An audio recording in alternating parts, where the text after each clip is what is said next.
So I crashed my scooter. Yeah, got a little bit banged up. Here's some photos.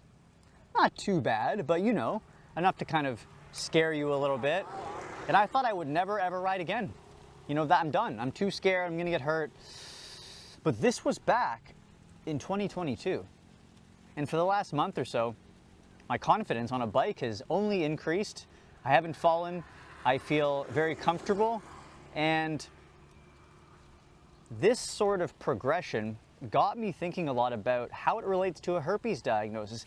I know, metaphors about every single video about a herpes diagnosis, but it's true. Listen here. Back in 2022, I was in Vietnam.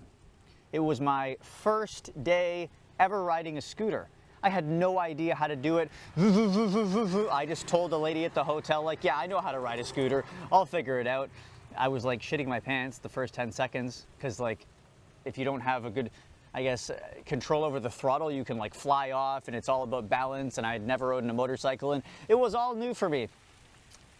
And the most embarrassing part of this whole story is that after riding for 3 or 4 hours, I crashed on a flat parking lot going about 10 kilometers an hour, and I just lost balance. And I fell over and I scraped my knee up and I scraped my hands up, and luckily nothing else was hurt. And it was pretty embarrassing because the Vietnamese are just looking at you like, stupid white boy, comes to Vietnam, try to ride a scooter, falls first. And that was just honestly more embarrassing than it was physically painful. And it kind of made me never want to ride again. But my goal was not to long-term avoid falling off my scooter.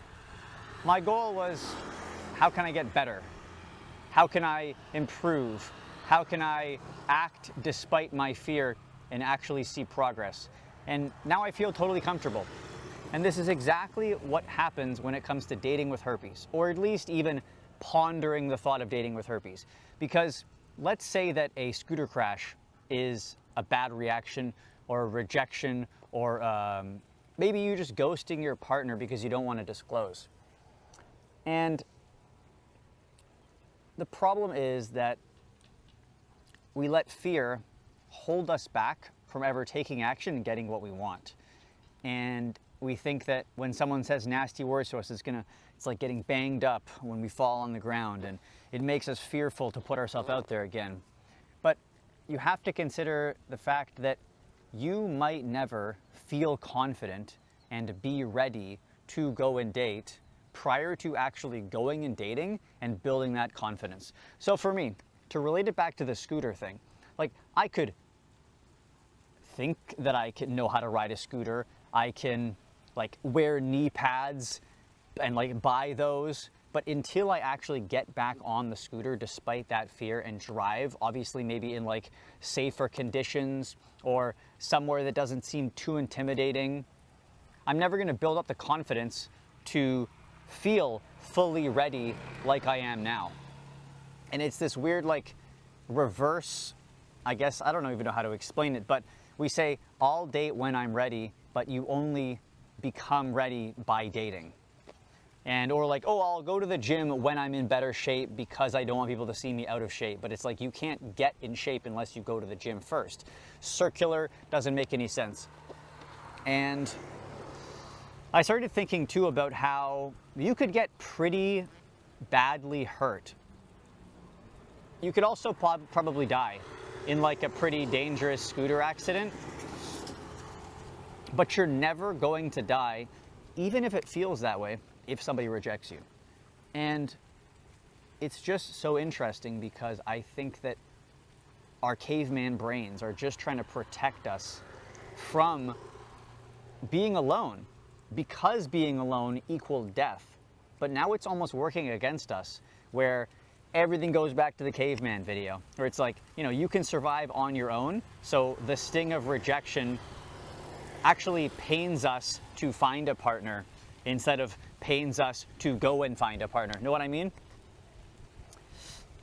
So the metaphor here is that you're probably never going to feel fully ready, fully confident in your dating skills, in your scooter skills, And you cannot let a minor incident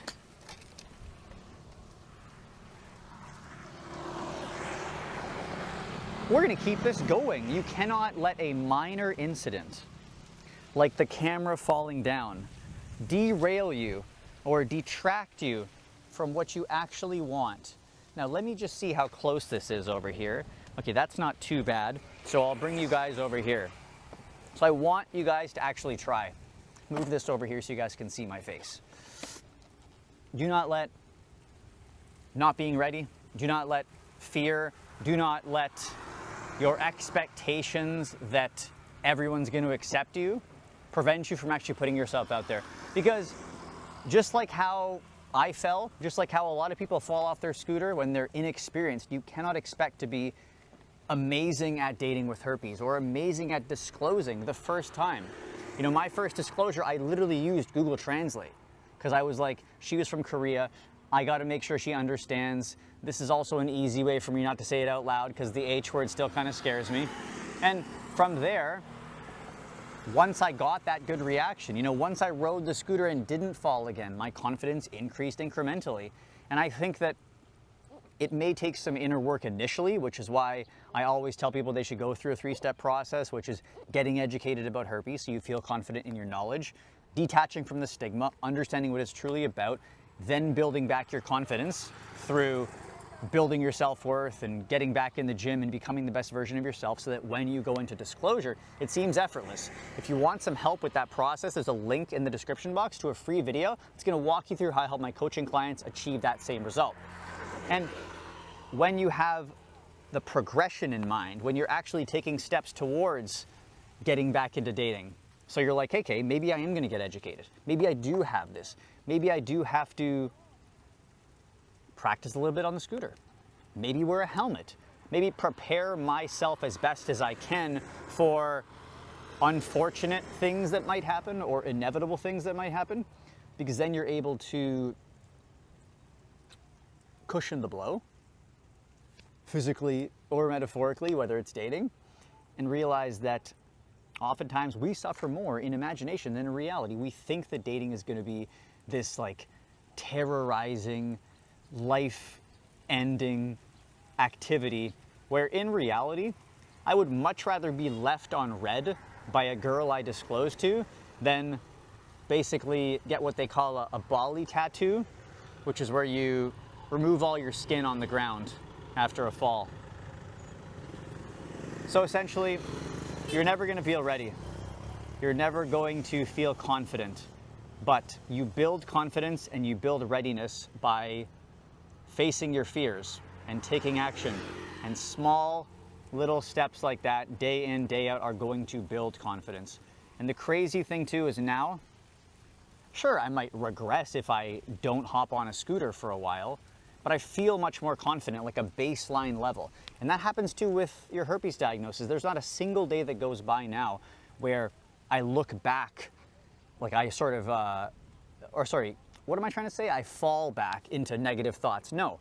And there was a coaching client that I recently helped, and she basically got to the point where she was just telling people for fun, and she no longer held on to like, my diagnosis means something.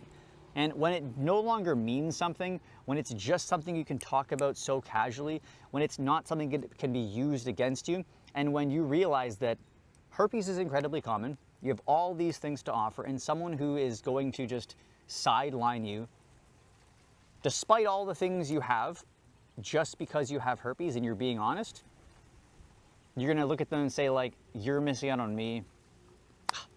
Tough luck. So get back on your scooter, get back into dating, realize I'm not ready, you're not ready, and confidence comes from taking action in the spite of being fear. In the spite of being fear, in spite of being, you get the phrase, come on guys, I don't know how to speak English. You want some extra help with your diagnosis, click the link in the description. I'll see you guys in the next video.